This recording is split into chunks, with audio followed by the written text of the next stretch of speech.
എല്ലാവർക്കും പുതിയൊരു വീഡിയോയിലേക്ക് സ്വാഗതം. ഇന്ന് നേന്ത്രപ്പഴം ഉപയോഗിച്ചുള്ള ഒരു സ്നാക്കാണ് തയ്യാറാക്കുന്നത്. വീഡിയോ മുഴുവൻ കണ്ടിട്ട് ഉപകാരമായിട്ടുണ്ടെങ്കിൽ സബ്സ്ക്രൈബ് ചെയ്യാനും ഷെയർ ചെയ്യാനും ലൈക്ക് ചെയ്യാനും മറക്കരുത്. അപ്പോൾ വേഗം തന്നെ നമുക്ക് എങ്ങനെയാണ് ഉണ്ടാക്കുന്നതെന്ന് നോക്കാം. അതിനായിട്ട് ആദ്യം തന്നെ ഒരു പാൻ അടുപ്പത്തേക്ക് വെക്കുക. അത് നന്നായി ചൂടായി വരുമ്പോൾ അതിലേക്ക് 2 ടീസ്പൂൺ നെയ്യും 2 ടീസ്പൂൺ വെളിച്ചെണ്ണയും ചേർത്ത് കൊടുക്കുക.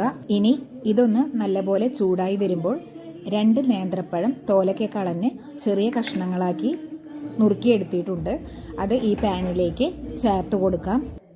ഇനി നേന്ത്രപ്പഴം ഈ നെയ്യിലിട്ടിട്ട് നല്ലപോലെ വഴറ്റിയെടുക്കണം.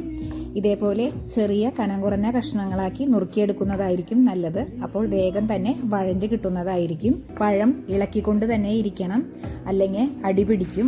പിന്നെ പഴം ധൈര്യമായിട്ട് തന്നെ ഇളക്കിക്കോളൂ, കാരണം ഇത് പൊട്ടിയാലും കുഴപ്പമില്ല. ലാസ്റ്റ് നമ്മൾ മിക്സ് ചെയ്തെടുക്കാൻ തന്നെയാണ് പോകുന്നത്.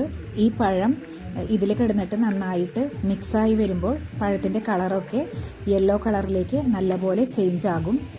ഇപ്പോൾ പഴം വെളിച്ചെണ്ണയിലും നെയ്യിലും ഒക്കെ കിടന്നിട്ട് നന്നായി തന്നെ വഴണ്ടി വന്നിട്ടുണ്ട്. ഇനി ഇതിലേക്ക് ഒരു 1/2 കപ്പ് അളവിൽ ചിരകിയ തേങ്ങ ചേർത്ത് കൊടുക്കാം. ഇനി നാളികേരവും പഴവും കൂടി നന്നായി തന്നെ മിക്സ് ചെയ്യുക. ഇത് രണ്ടും കൂടി നന്നായി മിക്സായി വന്നാൽ ഇതിലേക്ക് 1/4 കപ്പ് അളവിൽ പഞ്ചസാര കൂടി ചേർത്ത് കൊടുക്കാം. ഇനി ഇതും കൂടി ചേർത്ത് നന്നായി മിക്സ് ചെയ്യുക. ഇനി ഇതിലേക്ക് 1/4 കപ്പ് റവ കൂടി ചേർത്ത് കൊടുക്കാം. റോസ്റ്റഡ് ആയിട്ടുള്ള റവയാണ് ഞാനിതിലേക്ക് ചേർത്ത് കൊടുക്കുന്നത്. നിങ്ങളുടെ കയ്യിലുള്ളത് റോസ്റ്റ് ചെയ്യാത്ത റവയാണെങ്കിൽ ഒന്ന് റോസ്റ്റ് ചെയ്തതിന് ശേഷം ഇതിലേക്ക് ചേർത്ത് കൊടുക്കുക. ഇനി റവയും പഴവും പഞ്ചസാരയും എല്ലാം കൂടി നന്നായി ഒന്ന് മിക്സ് ചെയ്തെടുക്കുക. അതിനുശേഷം ഇതിലേക്ക് 1/2 കപ്പ് പാല് കൂടി ചേർത്ത് കൊടുക്കുക. ഇനി പാലിലിട്ടിട്ട് എല്ലാം നന്നായി മിക്സ് ചെയ്യണം. റവയൊക്കെ വെന്ത് വരികയും വേണം. ഒരു 2-3 മിനിറ്റ് ഇനി നന്നായി തന്നെ ഇളക്കി കൊടുക്കാം.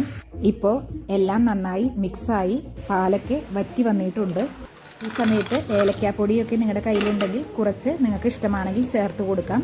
അതുപോലെ തന്നെ നട്ട്സ് എന്തെങ്കിലും ഉണ്ടെങ്കിൽ അതും ഈ സമയത്ത് ചേർത്ത് കൊടുക്കാം. എന്നിട്ട് എല്ലാം കൂടി ഒന്നുകൂടി മിക്സ് ചെയ്യുക. ഇപ്പോൾ എല്ലാം കൂടി യോജിച്ച് വന്നിട്ടുണ്ട്. ഇനി ചൂട് കുറച്ചൊന്ന് കുറഞ്ഞതിന് ശേഷം നമുക്ക് ഇഷ്ടമുള്ള ഷേപ്പിൽ ഇത് മാറ്റിയെടുക്കാം. ഇനി ഒരു പാൻ അടുപ്പത്ത് വെച്ച് ചൂടായി വരുമ്പോൾ അതിലേക്ക് കുറച്ച് വെളിച്ചെണ്ണ ചേർത്ത് കൊടുക്കുക. ഈ വെളിച്ചെണ്ണ നന്നായി ചൂടായി വരുമ്പോൾ നമ്മൾ ഷേപ്പ് ചെയ്ത് വെച്ചിരിക്കുന്ന ഓരോന്നും ഇതിലേക്ക് ചേർത്ത് കൊടുക്കാം.